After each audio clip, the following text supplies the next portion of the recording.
Armée malienne, française et forces de l'ONU en opération anti-djihadiste conjointe. L'opération Hydre est une première. Le Mali n'avait jamais connu de collaboration d'une telle envergure. Au total, 1600 soldats ont quitté Gao dimanche.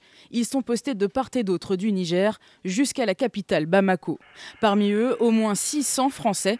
Des hommes qui étaient déjà sur place depuis le lancement de l'opération Serval en janvier dernier. Toute l'opération Serval a reposé principalement sur les forces françaises, donc par la force des choses, avec les moyens aériens, les moyens de recherche de renseignements, les moyens d'appui, les moyens même logistique, si vous voulez, c'est quand même la force organisée qui est mise en place sur le territoire malien. L'opération Hydre vise à faire pression sur les mouvements terroristes dans la région pour éviter leur résurgence, a précisé le Quai d'Orsay. Depuis 3 semaines, les djihadistes ont lancé une série d'attaques dans le nord du pays. Dernière en date, ce mercredi à Tessalit, à l'extrême nord-est. Au moins 3 soldats tchadiens sont morts. Depuis la libération du Nord Mali, les Français et leurs alliés découvrent assez régulièrement des caches d'armes, parfois importantes. Rappelez-vous qu'au départ de l'attaque des djihadistes le 10 janvier, on parlait de 2000 hommes descendant vers le sud.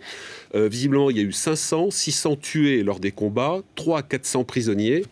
Il y a une différence, les autres sont quelque part dans la nature. Des groupes aux actions très concentrés sur le territoire pour frapper les esprits, d'après le Quai d'Orsay, à tout juste 1 mois des élections législatives maliennes. Ce sera le 24 novembre.